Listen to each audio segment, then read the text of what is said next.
Blog Talk Radio.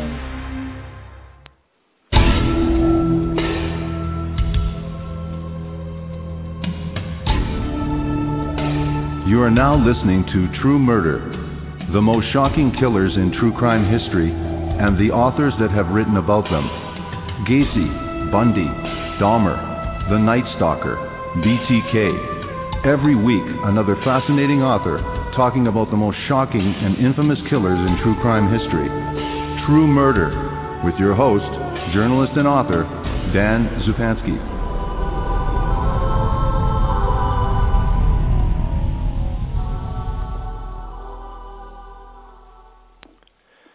Good evening. This is your host, Dan Zupansky, for the program True Murder, the most shocking killers in true crime history, and the authors that have written about them. A beautiful young American woman was kidnapped and confined against her will in the putrid depths of Tijuana, Mexico. Drugged and tortured, she lived in constant fear for her life. Kidnapped by the cartel opens the doors into the secret Covens of a Mexican organized crime, a terrifying place where many are lost forever. The slimy backstreets of Tijuana are graphically revealed as the disgusting, gruesome, and violent places they are known to be. The U.S. State Department has warned against non-essential travel along the United States-Mexico border, especially in the violent cities of Ciudad Juarez and Tijuana. This novel gives a taste of what goes on behind the fence. The book we're featuring this evening is Kidnapped by the Cartel. This is a novel inspired by a true story, with my special guest, author Karen Scioscia. Welcome to the program, and thank you for agreeing to this interview, Karen Scioscia. Thank you so much. It's Scioscia, but it's a difficult name to pronounce. You know what? That's what I should have done that before, in the few seconds that we had before we went on the program. So say your last name again for me, please. Scioscia. Scioscia. Oh, correct. Okay, well that's a lot easier. That's easy. Okay, thank you. Now, one of the questions I used to ask a lot of the authors, and I haven't asked it in a little while because it seemed maybe a little too obvious,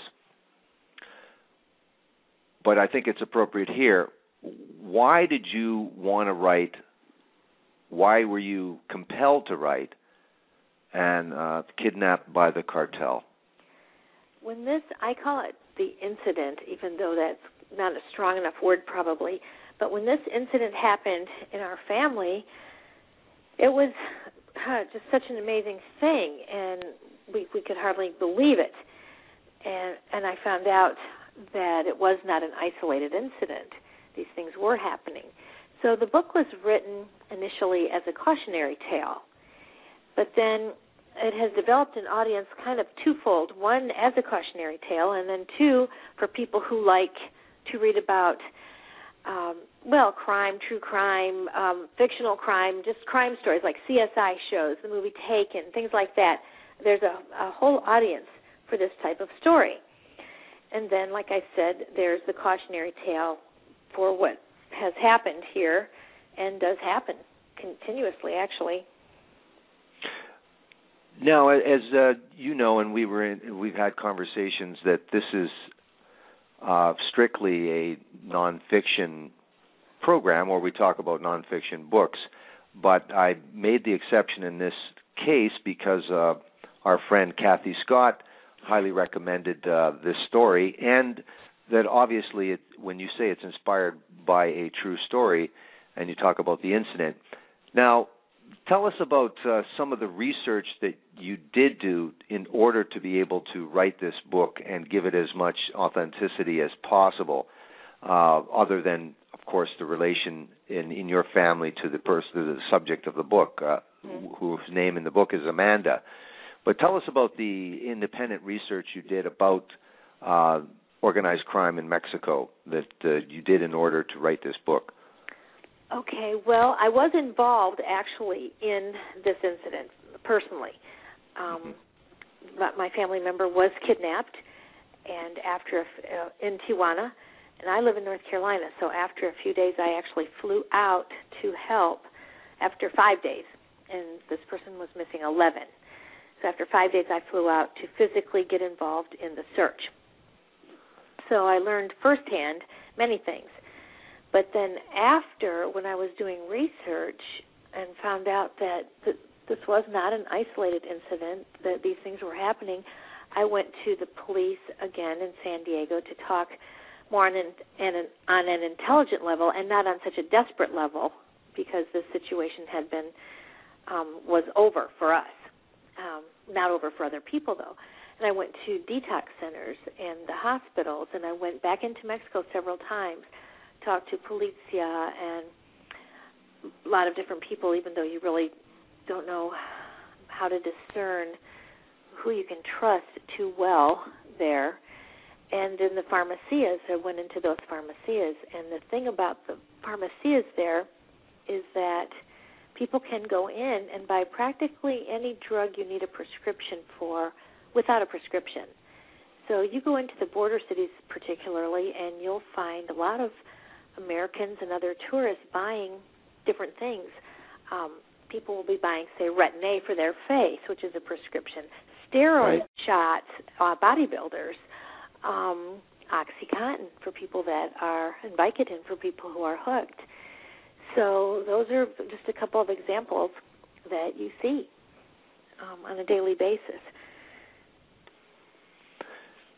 Now, this would you be able to write a knowing that everything you know now and being so intimately involved, would you be able to write a nonfiction tell-all book about like you talk about the pharmacies there where everything is available, and organized crime itself, human trafficking, prostitution, illegal immigrants smuggling into the U.S., drug running, and everything that goes along with that, and many people know about the ruthlessness of Mexican gangs and their reputation and shock value of some of the things that they're willing to do to maintain their power.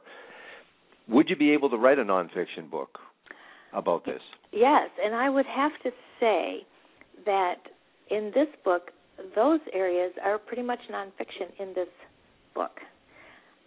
What has been fictionalized is I wanted to protect my family member, and coupled with what I learned about other people's situations, other people that had been kidnapped, didn't make it back, things like that I learned from private investigators.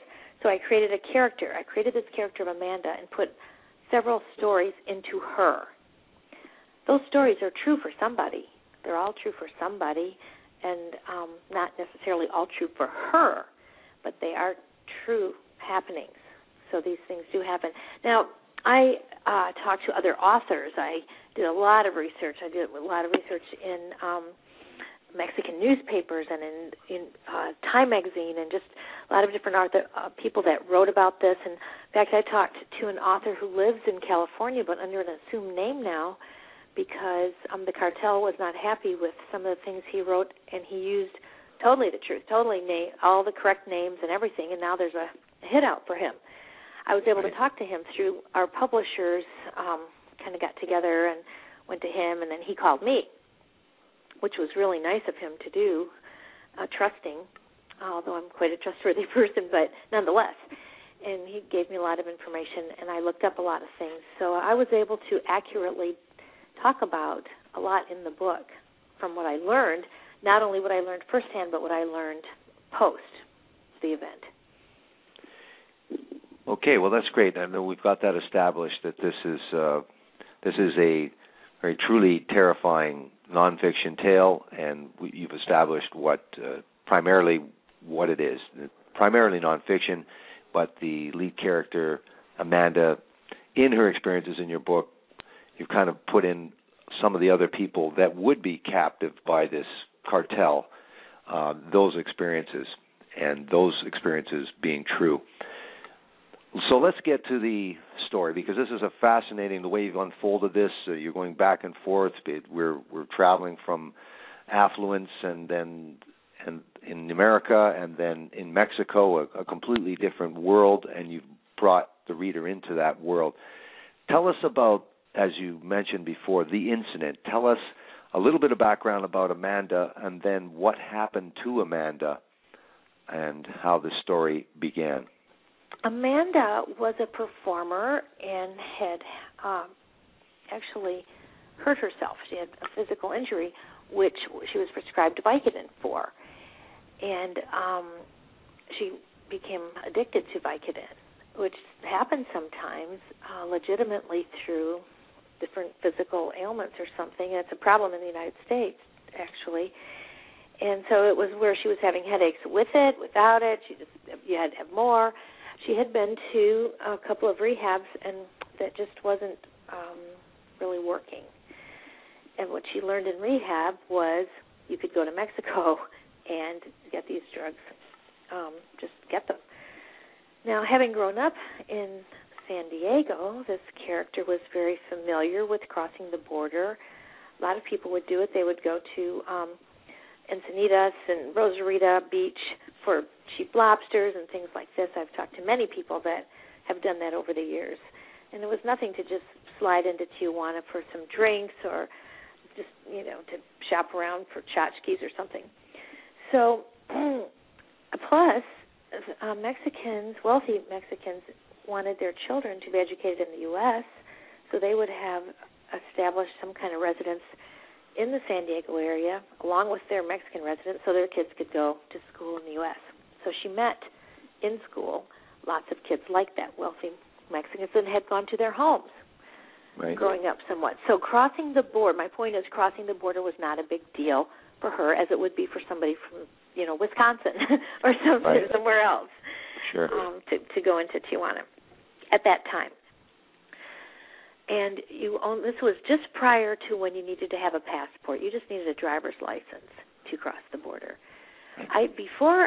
One thing I learned through this incident was I always thought that Americans were kidnapped in Mexico for ransom, that they were targeting wealthy Americans or their children or something like that. And that's not all. They kidnapped for lots of reasons. One was to use Americans or younger Americans for drug mules. Right. Carry drugs across the border. Another was for human trafficking for sexual reasons, not necessarily across the border to the United States, but within Mexico, or maybe being sent to other countries like Russia, which is actually what was in store for this girl down the road, to be used for human trafficking. And that part is true. So then, and also another reason that there could be a kidnapping would be someone to just prove that they can do it, like a gang member that would have no qualms, like go kidnap that person over there, or you've got 30 minutes and go kidnap somebody or kill them or something. It's unbelievably ruthless,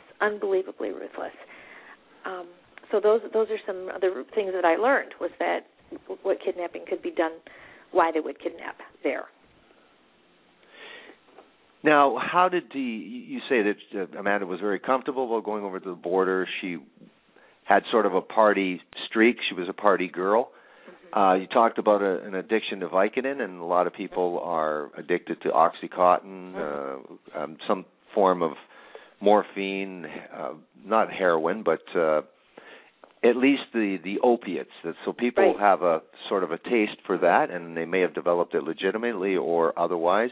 Right. Cocaine's in this mix, though, as well, because it's a very social drug as well, cocaine, alcohol. So we're talking about a pretty serious addiction that Amanda had. It wasn't very casual. It was a strong addiction. Pretty. Yeah, it was not pretty. And she was not happy with it, clearly. She wasn't happy to be like that. I don't think, maybe some people are that have it. So she actually went there. She was in a big need, I guess you could say, in the middle of the day, this one day, and made the mistake of going there by herself. She had never done that. She'd gone usually with a friend to cross the border to purchase something from a pharmacia. But she'd had a fight with her boyfriend, just, other factors, and she drove in the middle of the day down into Tijuana, anticipating a quick purchase. But she drove into Tijuana and was pulled out of her car in broad daylight. and her car was driven away, and they had her. Now, we're talking about a fairly valuable vehicle as well, and this would be important to the story. Whose vehicle was this? And well, I guess it was valuable. Well, that's by definition it would be valuable to them. It wasn't like it was a Mercedes. I think it was maybe a Mustang or something. Not to say that that's not a nice car. That is a nice car. Right. Yeah. Okay, so it was something like that. I don't remember right this second Camaro. Some kind of a car like that. And it was her parents had bought it for her. And so anyway, she drove that, and then that was the last time anyone saw that car. It was taken, and it was actually stolen from the people that stole it, and it was stripped and driven to a impound lot outside of Tijuana. And by the time that we got the word of that from an insurance company, we went there, which was guarded by vicious dogs. It was just like a whole nother, that was just a side story that was unbelievable. It was stolen from there, taken from there. So it was just a very frustrating experience. Not only were we scared to death for her and being nervous there ourselves, it was very frustrating dealing with the way the penal system is in Mexico. You're afraid of that. You don't know which police are good police, maybe, who's on the take of the cartel, all that. And plus the police, you could go into one police station on a corner, and they said they don't know anything. They'd tell you to go to another one like a block away, and I'd go, well, can't you just call them up? What about your computer system? And we had a private investigator who's bilingual with us. He was Mexican-American, actually, and he'd say, don't say that, don't get shook up, you just got to accept what it is. And it was very frustrating, and it was hot. It was hot, dirty, frustrating, scary, all these things. And we just kept thinking every second longer would we find her. And he was reporting back to my husband, this investigator, saying that the odds were not good of finding her alive, finding her at all, and particularly alive. So, and he did this type of thing. This wasn't his first time. So it was a very stressful situation. Now, we've just jumped way ahead for our audience, so let's go back a little bit to to the realization that Amanda's actually missing. Now, you said this is not the first time she's gone over the border. She's an adult. Right, but they didn't know she was doing this. They did not know she was doing this. Okay, well, take us back to at the point where they actually realized the horror that she is missing. And then is their immediate reaction being in the U.S., and what do they do, and how do they get to the point where they have a private investigator that's bilingual, that's ready to help them? Take us back. Okay, well, on about maybe day 2 or 3, I got a call from family members saying that she was missing. And I was kind of complacent, to be honest. I said, well, you know what, remember that time she went to Las Vegas with her friend for a couple of days and you didn't know about it and stuff like that? Because she was 21, by the way, which also affected how the police felt in the United States because she was 21. So, and they go, no, this is different. You know, we were able to figure out through calling different people where she was. Nobody knows anything.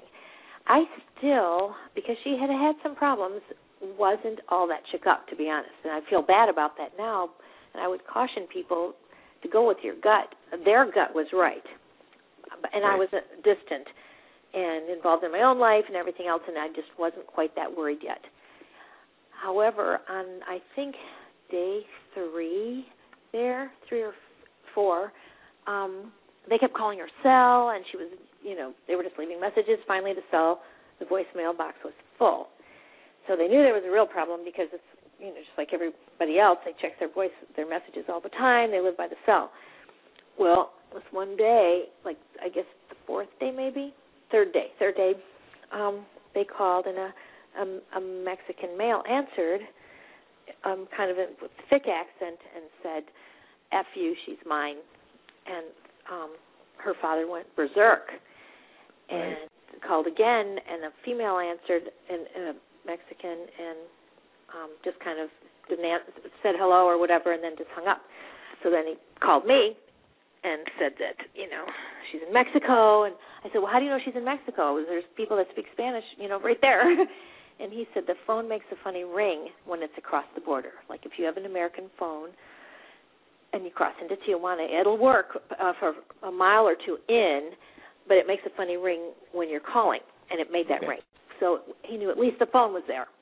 Where is she? But the phone is there. And so that was the first idea. They knew she was there. They didn't know they didn't even, I don't know if they thought about that. I suppose that was a possibility, but I think they thought she was just partying with friends maybe in San Diego area. Could be up in L.A., could be, she could be anywhere. They didn't know. That was the problem. Could she have been passed out? Could she have OD'd somewhere? Something like that. So now there's this shocking thing. So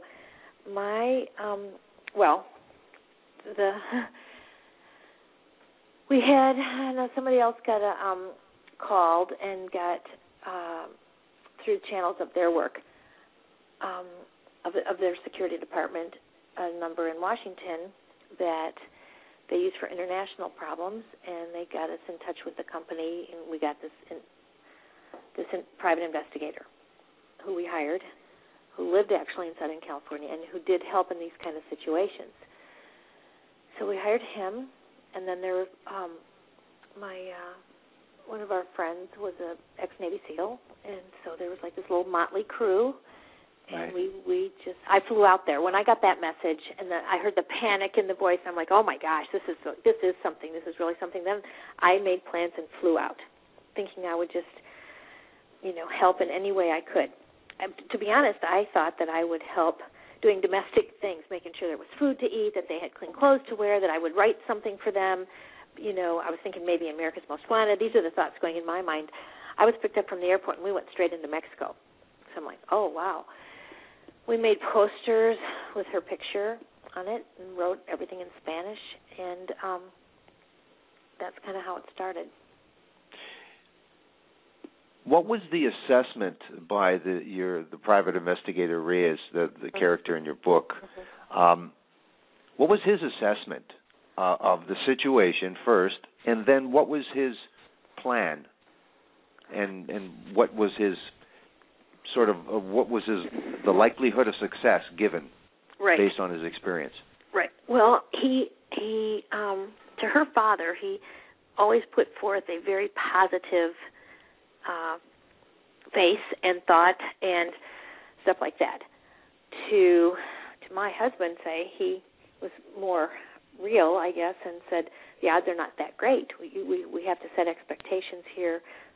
Somehow, at some point, that it's a chancy situation, and with each passing moment, it doesn't get better. Just like you read all the time about any kind of a disappearance, kidnapping or disappearance. Right. The more the time goes by, the less of a good thing it is. Not that it's good, but the less of your chances of a good result are. So that was, we were praying all the time. We were just totally panicked. It was really hard. Tempers were flaring, and we just had a really rough time of it. We would kind of wax and wane with how hopeful we could be, kind of, without dissolving into tears, stuff like that. So we would just go in there and put these posters up and try to ask people. And the investigator, was a former state trooper, so he had some connections, and the word was going out underground, and whoever he talked to. And then one of the guys that worked for my brother he was from Tijuana, and his cousin was a cop there, and so we had like these different little feelers, you might say, trying to help. Plus, we were paying cash all over the place to just try to go into a pharmacy, and we'd offer them, a little money. Have you seen this girl in this picture, and stuff like that. Of course, nobody knew anything. They took the money and then said they didn't know anything, which was not true in some cases. So that's how we were doing it. Now, what I was going to ask was, what day was the car discovered, and why was it good news for your brother, and inversely, why was it not so good? Why did his wife, Diane, think it wasn't good news at all? Well, it was reported stolen because the San Diego police initially said, we can't help you if she's in Mexico. That's not our jurisdiction, but we can pull out a missing persons here and, keep our eyes open here, but we can't cross, and we don't. This was then. I don't know how things are now. This was a few years, like 6 years ago. So I don't know now what the reciprocity is talking back and forth. This was then. And so that was very frustrating, that when they just said, we just can't. So then we reported the car stolen. So at least the Border Patrol, if this car with this plate or something comes through. So because it was reported stolen, the VIN number was, and even in Tijuana, was called in or something. And so we got a call from the insurance company. I guess it was the insurance company. Yeah. Saying that this stolen car had been found. We were like elated. We thought that we would, I don't know what we thought. We thought that we would find some clues with this car. Like who brought it in, where did they find it, stuff like that. What area of town. Well, that didn't turn out to be so helpful because by the time we had to pay by the time we found the proper place to pay to go to this place and then drove to this horrific place out of town up this mountain, and then the guys there were no help at all, didn't care, were no help, and the car was not there. The car was already gone. So it turned out to be nothing. Nothing for us. We knew the car was gone and stripped, and nobody would talk, nobody knew anything. And so that was very, very frustrating, caused infighting between all of us a little bit. So, you go peaks and valleys because oh my gosh, this is our first clue, and we're going there and we're excited. And the mother and I didn't even get out of the vehicle because these vicious dogs were circling and barking, and it was, scared to death. We're in this pickup truck with the doors locked. When the guys got out, because this man came to the door and called the dogs to him, so they bravely went in and found out nothing. So that took half a day, at least, to get that done. It was like another wasted moment, wasted half day, actually. So we looked at it. Now, you, in your book, very, very carefully and very effectively crisscross and take us back from the U.S. and from the family to Amanda. And Amanda, your family member, is in custody here. She's a captive. Mm-hmm. Now, tell us what this captivity is characterized by. Tell us what her ordeal is like. Well, that's the hard part to read, I think, for most people, because this is the part that I encompassed different stories that I had heard and put them on this character of Amanda. So here's this young, pretty American girl, and she's missing for 11 days at the hands of these ruthless men, some of whom are drug addicted themselves. Some are just so cold, it's like they have no soul. It is unbelievable what some of these guys are like. You read about it in the paper, when they say heads will roll, and then they physically had heads. I remember reading in Time magazine one time that there were these actual decapitated heads rolling into like the state building. I mean, who does that? Yeah. How can you? I don't know. That's just sickening. So anyway, she's this character is captive by people like this. Now, some of them were maybe worse than others. Some of the characters that were holding her were worse than others, which is, I think, when you read about people, Patty Hearst and different things, some of the captors were nicer than others. It was in this case as well. But she was drugged and tortured and starved and threatened not only just for herself and her life, but her family's, because they had made copies of her driver's license, knew where her family lived and who she was, in a sense, and they could find her family, and they said the family will be the first to go, then you. So that was a very scary time for Amanda as well. And so everybody. Why is that? Well, because she was tortured and fearful for her life and for her family's life, and she was drugged. She never knew what day it was, what time it was. She lost like 19 pounds in 11 days because they basically fed her like beans and chips a couple times. So it was not a pleasant. It was horrific. It was horrible. It was horrible on all levels. You have a character, somewhat sympathetic character, among the cads and villains of this story, and her name is Maria. And so, tell us about who this Maria is in this story and in relation to Amanda. Well, the cartel in this story and in real life as well, they're intertwined. The drug trafficking, the sex trafficking.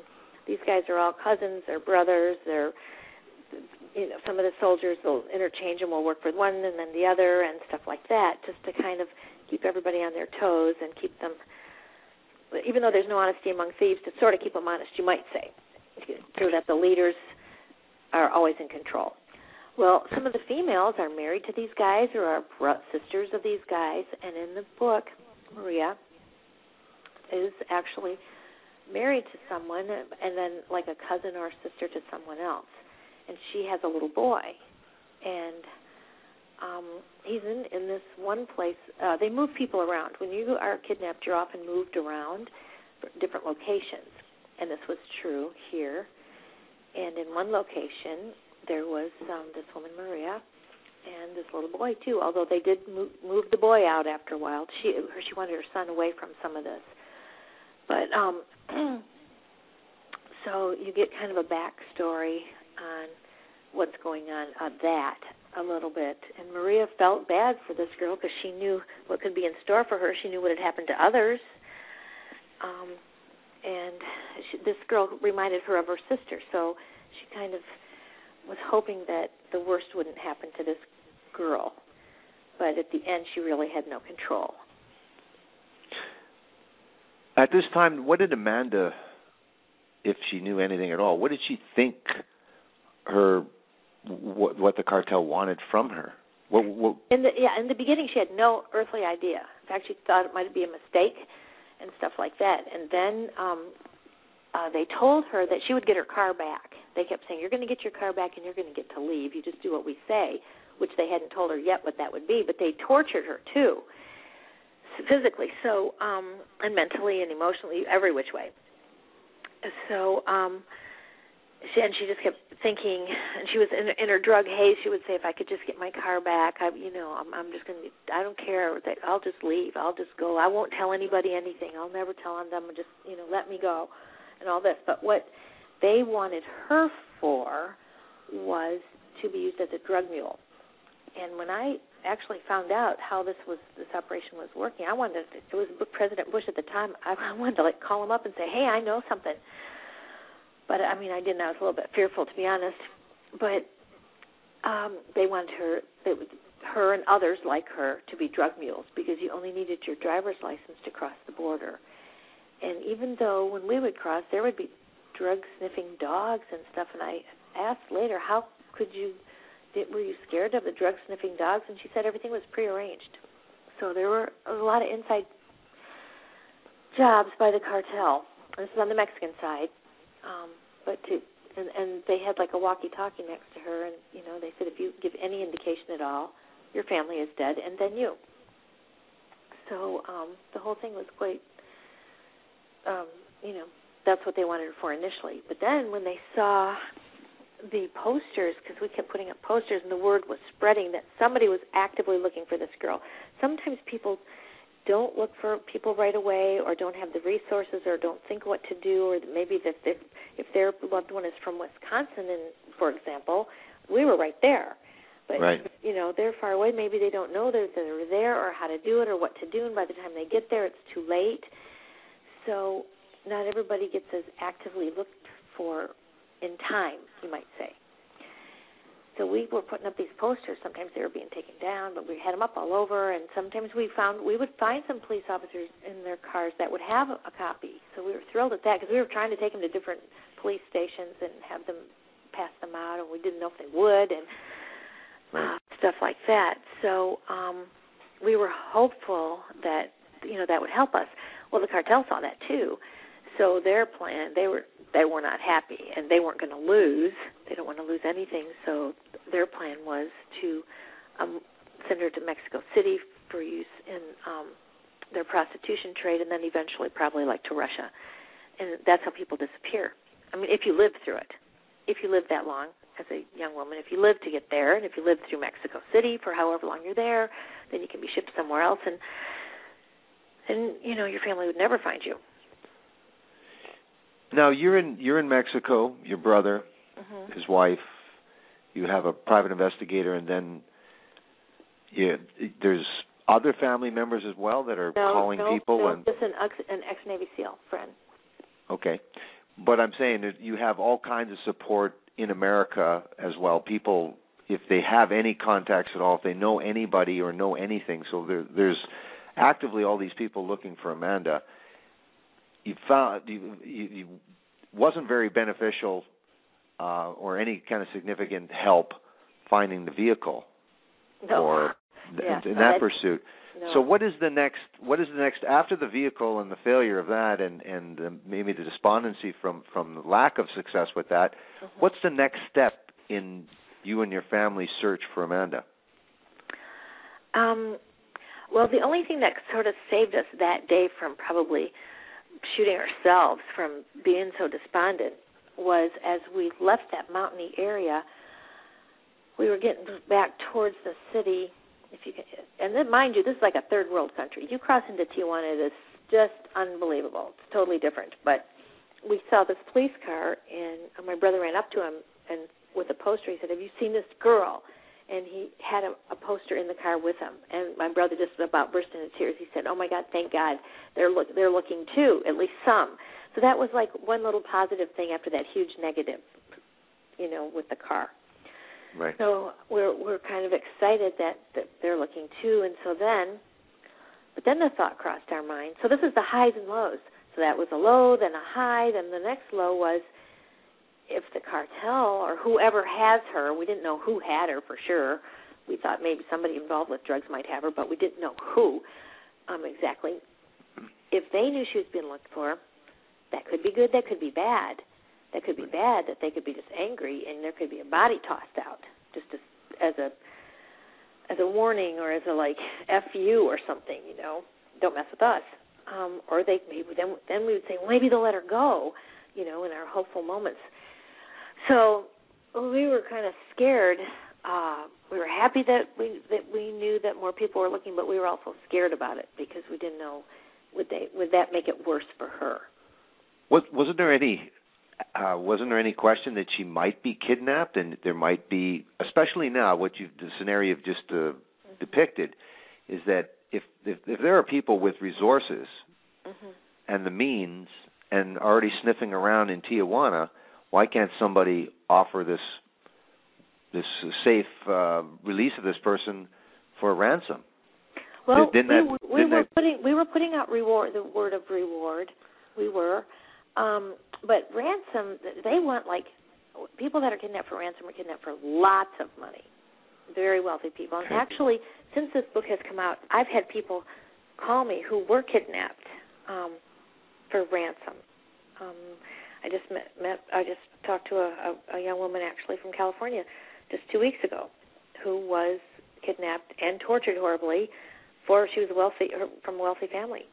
And she was kidnapped for ransom. So when they kidnap for ransom, they kidnap for lots of money. My family didn't have that kind of money.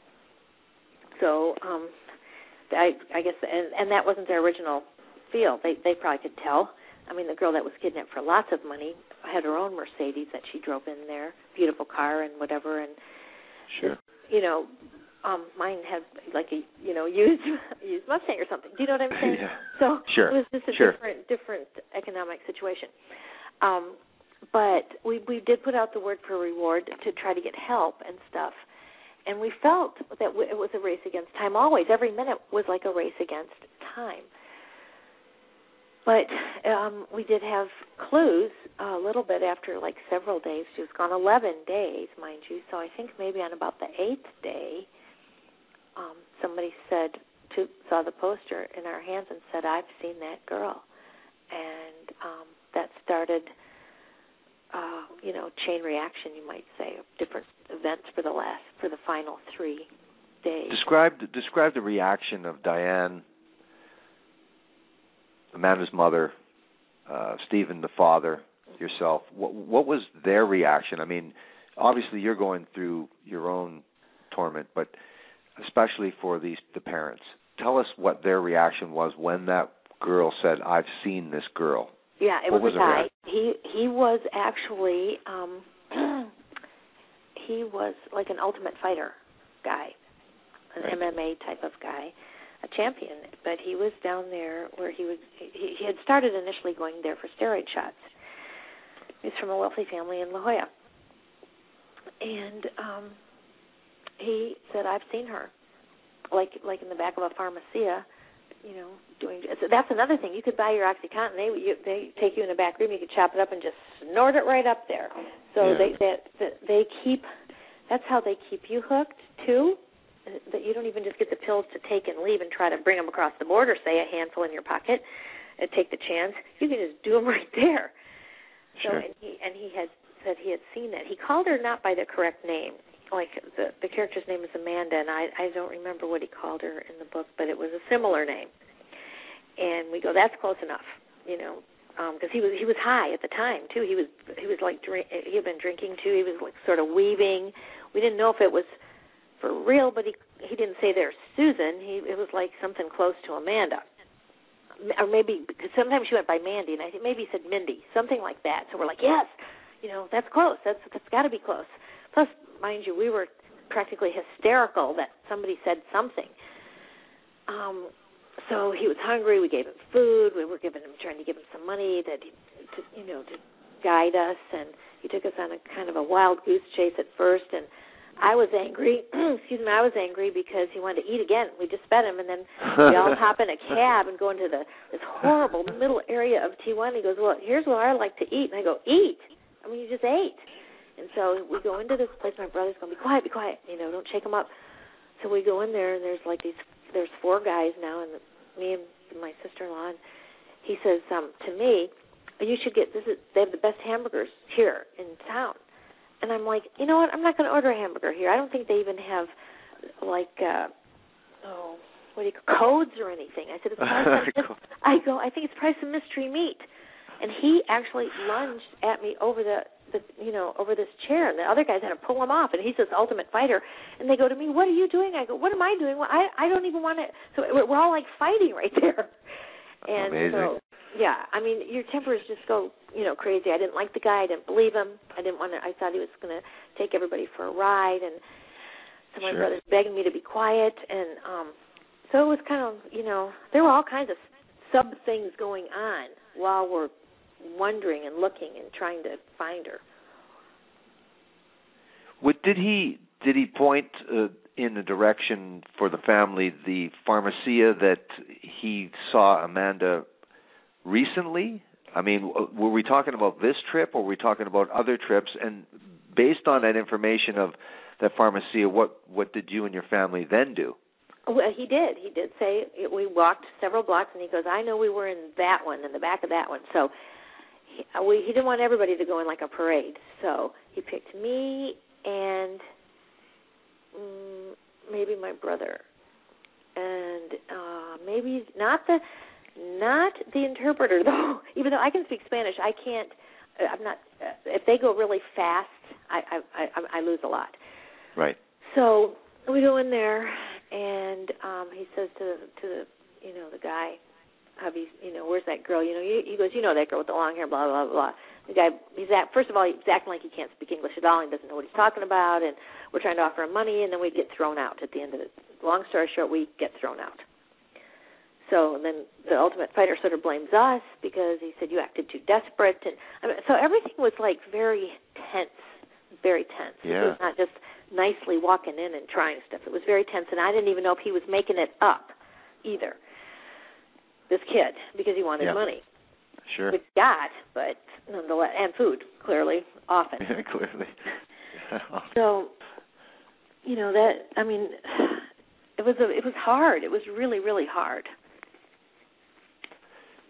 So you failed again, or at least it seems like more failure. And like you say, this guy's acting very sketchy. So I'm there with you in the story too, where he's just doesn't seem so reliable. So I would be cynical myself. So what happens next? Well, then he talks about, and I can't, I don't remember exactly. I think it maybe the next day we met him again. The day ends and we meet him again and feed him again. And so, which is okay. I'm not trying to say that I was like a not nice person myself, that I wouldn't feed him. It's just that I just had a hard time believing him. I didn't want him to just use my family who was at their wit's end. So then he talked about in this really seedier area, that there's like these hotels where girls would maybe trade sex for drugs. And he goes, there's a lot of American girls that are hooked that go there. Now, at this point, we're not talking about captivity. We're just saying girls that are there, that are messed up, that are kind of like living in the street and doing that. So my brother goes, I'm not here to make a moral judgment. I want to get my daughter back. Take me there. So we're in a middle area again, which is not a good area to be.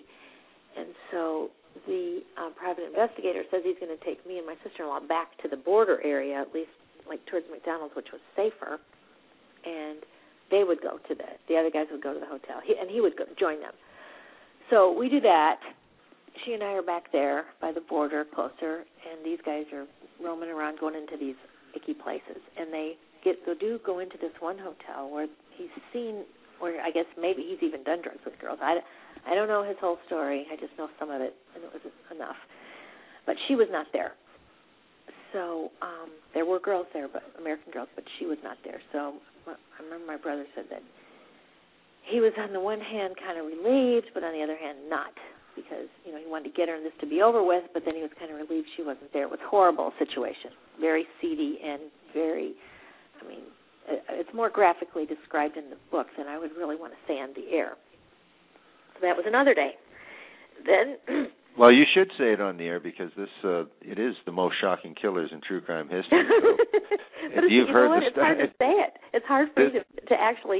It's easier for me to write it than it is to say it. But these girls were everybody's like nude. They're puking. They're hitting up. They're having sex right there in the open and in the rooms, and just it's gross and horrible and shocking. And you pray to God that nobody is there, like that. Yeah, it's a shooting gallery, is it? Oh, sure, everything, you name it, and they do it. And you described the conditions in Tijuana too. You talk about seedy, and because we talked about it in the introduction, you really describe how bad this is. How it's very sad too. It's sad because children are begging, and there's people that are missing limbs who are begging, and there's just all kinds of, oh my gosh, you go there and you're like so grateful for anything that you have. You feel bad that you've ever complained about anything, because these people, a lot of them have nothing, and they're just, and the cartel has everything, and it's just, it's horrible. It's horrible. So we didn't want to split up. They didn't, we barely split up like twos and threes, a few feet away from each other, because it was just, we were kind of paranoid too. Sure. There. Yeah, because Diana suggested that maybe she could go across the street so they could cover more ground, and they said no. That was nixed. And then when we were at that one place where he was saying these hamburgers were great, which I was sure that they were like dog meat. At first the guy said, well, listen, we'll go to look at these hotels. You two stay right here. I'm like, I'm not staying here. My God, I don't even know where we are. Would a cab even come by, and would he even take us to the right place if we got a cab? So that's when we hiked for like 8 blocks back with the private investigator taking us back, because I go, if you guys come back and we're not here, then what?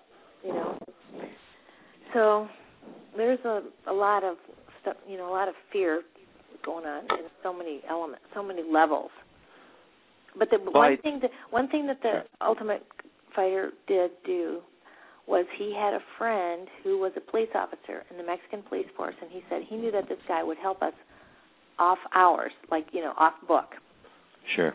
Out for cash. And so we said, we'll take it. We'll do anything. By that point, we're now in day 8, day 9 or something. We would do anything because it's just getting scary and not looking good. So the next day, he arranges that we meet this guy. So he comes, we give him some money. He says he'll come back. We never saw him again. We never saw the Ultimate Fighter again after that. But now we've got this cop guy who was a very nice guy. I'm going to say he was like in his mid-30s or young 30s, maybe 34-ish, married with 2 kids. And he really, now mind you, we're putting our trust in somebody that we have no idea. But at that point, we were just so scared that we would do anything. And so that led to another whole set of situations, circumstances. So we're at day 9. You have a police officer now, not the hungry guy that's a bit sketchy. Mm-hmm. So what does he recommend, and what can he do with his contacts? So he gets off work at 4 in the afternoon. So this is going to now be taking place in the evenings. So the first time, I'm there with my sister-in-law too.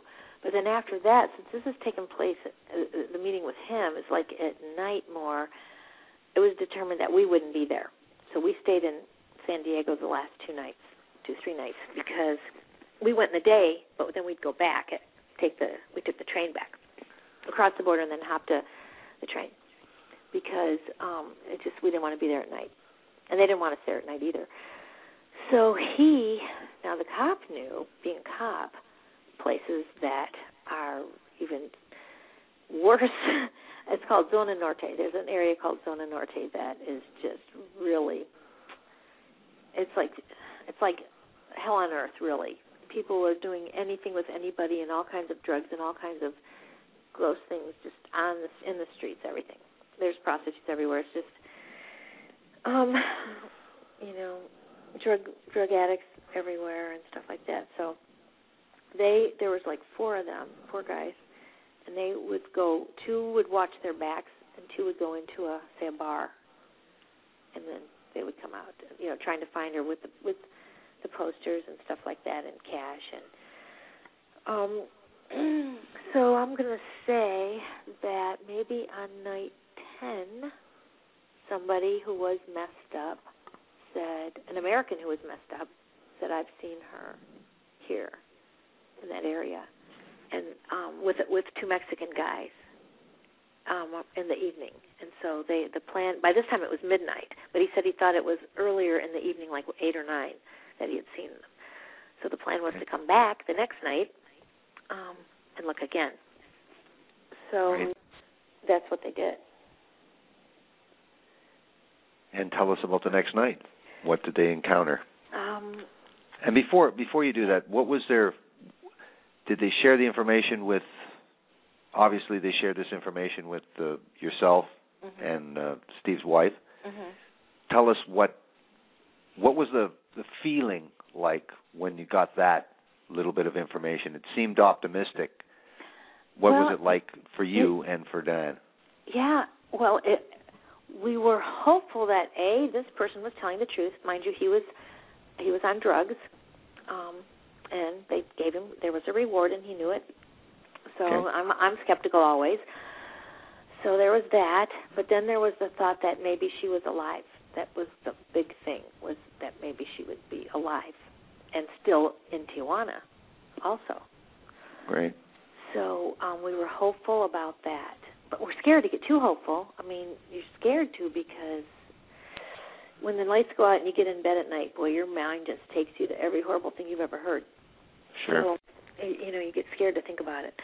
So what turned out to be the last night, they go back, the 4 of them, and they meet at like 5 o'clock, I think, and they go back to this horrible area, and they're doing all that again and looking, and there's a guy, and they called him the Twitcher, another American, actually. There's a lot of drug addicts down there. And he was probably in his 40s, and he was really high, and he said he knew where she was right then. Wow. And, I mean, that was just a moment that was unbelievable for them. Now, we didn't know this. My sister-in-law and I did not know this. They didn't, call us up and tell us that when this was going on. What was the questions for him, though, for our audience? Okay, somebody makes a statement like that, you got to get that statement qualified. And when you've had all these failures and you've had all these, again, everybody is at this tense, super tense peak. It's hot. It's day 11. Tell us what the conversation was when the Twitcher says, I know where she is right now. Well, how does he know where she is right now? Because he worked for the drug cartel. He worked for them, and he knew where she was, and he knew that the next day they were taking her to Mexico City to be used in the prostitution trade because they knew she was being looked for, and they were fed up. And she was attractive, and they thought they could make money off of her that way. So, they threatened him, and, this is partly where I put in other stories, too, into this. So there was a lot of threatening to this guy, but he kind of had always had thoughts that he'd like to get out from underneath the situation he was in, and he couldn't. Why?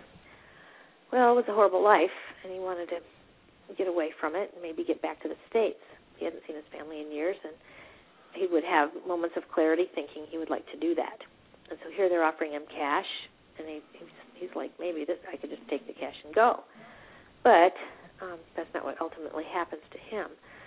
But anyway, so he tells them where she is, and they formulate a plan. I'm giving you a quick version. They formulate a plan, and they know it could be a deadly plan. It could be the last thing they ever do. And it was, when we talked about it later, we would sob talking about this situation. When I was taking notes, interviewing him to write the book, we would just sob because this was so intense and so scary. What was the plan? The plan, she was held in a rooftop shed, and the plan was that the police officer, who was in plain clothes and off duty, would kick open the door with his gun drawn and his badge, and they would try to infer that there were cops out there around and that they came to get this girl. And they better not do anything, inside, but give the girl, because, they would be killed. This was kind of they would try to infer that. They didn't know if that would happen.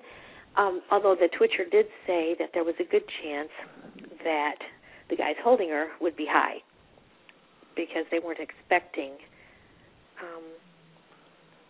a rescue situation that night, and the guys that they had holding her were low-level guys with guns, but that like to get high. When I say high, I mean maybe heroin, high, really high. Yeah. So not just smoking a joint. So, because they're all lows and just low D's and everything. So they were hoping that they would be high so that they would be slow in their reaction. Everything would have to be perfect for it to work. This plan. Still very daring, though. Oh, very daring, because my brother said to his friend, the Navy SEAL, he goes, you don't have to go. He goes, I have to fight to the death to get her back. He said, but you don't have to do this. So, it was, very emotional for them and everything, too, as they made this plan. They all they threw their ideas together of a plan, and then they picked what they thought was the best plan. In a fast situation. Why did the police officer volunteer to do this? Because clearly he had less. Well, he has no ties, basically. So why? I know, why did he agree to do that's this? amazing. He was getting paid. He was making good money to do it. I think he had a good heart. Yeah. And I believe that he thought that there was a good chance this plan would work because some of these guys are fools. This wasn't going to be like Felix Arellano holding her. It was going to be some of his thugs, and some of these thugs aren't. They're not all that smart. That ones that are like soldiers, not the upper guys. I mean, they were thinking that this is how the situation would be, according to how the Twitcher talked about it. Sure. So, I mean, if she'd have been in a different, maybe in a main place with those top guys, it would have clearly been a different story. Like the girl that I was telling you about that I've talked to recently that was kidnapped for ransom. I mean, they had the DEA, they had the FBI, they had like 12 limousines coming with guys with full body armor to rescue her and stuff. I mean, she was from a very well-to-do and well-known family. Sure. I'm not at liberty to talk about right now because it's an ongoing case. But so, there's different things, and this just hers just happened a year ago, and this was like 6 years ago to a girl that didn't have a lot of money. So you know what I mean? Different stories, different situations. But clearly, a lot of situations happen still. So anyway, they were hoping that the plan they came up with, would work. So they went to execute the plan. And? Well, I mean, should I say it or should people read the book? I don't know what to say here. Well, we'll leave them hanging on a cliff here, if you'd like. Sure, why not? It's very interesting, very, very interesting, and you really draw the characters in and draw the reader in, and to really experience this real hell. I mean, it's another day in hell. I think you have as another day and another day, and it's hot. It's frustrating. People seem, especially in the beginning, very oblivious. What you really portrayed too is, the frustration with Amanda's father and mother, and then their guide Bert saying, "Listen, you just don't understand. These police forces don't work together. They're telling you to go to another police station a few blocks away. Why is that? Well, because they all work independently." Right. And so it's not, and so you really tell the picture of draw the picture of how it really is there. Oh yeah, I painted that scene because that's how it was. It was extremely frustrating. And when you want to shake people, but then you're afraid you're going to get arrested yourself there, and then almost you don't care, and things like that. It was amazing. It was just amazing. And my initial book, my working title was 11 Days in Hell, because it was 11 days in hell for her, 11 days in hell for everybody. But my publisher kind of nixed that title for Kidnapped by the Cartel, because they thought they didn't want somebody to think it was a religious book, 11 Days in Hell, which it was not. But, well, I just think it's a more appropriate title, Kidnapped by the Cartel, and more provocative, actually, because there's so many twists. It's like some titles are overused, some terms are overused. So this is much more appropriate, and I think it's right to the more point. Unique as well too. Yeah, very interesting. So I won't give too much away, but in real terms, how is Amanda? Okay, right. Aside from the book, Amanda, thank God, is doing well now. Took a couple of years of trauma counseling. Sure. And things, but she's doing very well now, and so we're grateful for that. I would not have written the book, probably. Sure. Well, I can't say that. I don't know, but it would have been a very difficult thing to write if she were not doing well now. Sure. Yeah, and the tone of the book would be much different, obviously, too. Oh, yeah. Yeah, and it would be hard getting up for the interviews, because then you'd have to relive. I mean, it's hard enough with this. Right. What happened and what almost happened, never mind. Mm-hmm.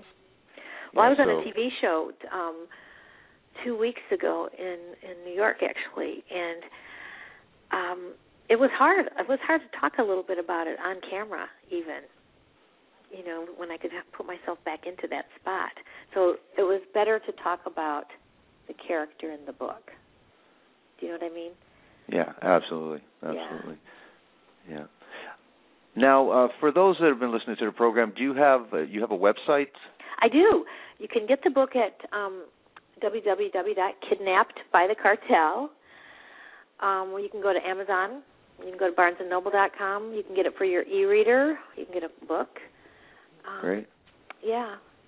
If you just Google my name, I also have another website that's just my name, Karen Scioscia, but that's sort of hard to maybe remember.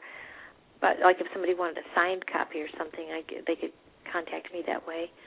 Some people like that. They collect books, but there's a lot of different ways to get it. Sure. Well, I just wanted to say, too, that you're on Facebook as well, so if people want to contact you via there, a lot of people are just very religious about that. So yeah, I'm on Twitter now, too. Learned how to do that. You're doing it all. Yeah, you got it going on.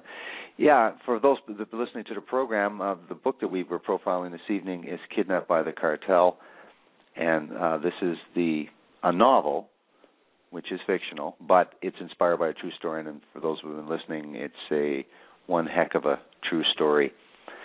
And I want to thank you very much, Karen Scioscia, for coming on the program. Thank you for having me, Dan. I really appreciate it. You're a super guy, and your show is awesome. Shucks.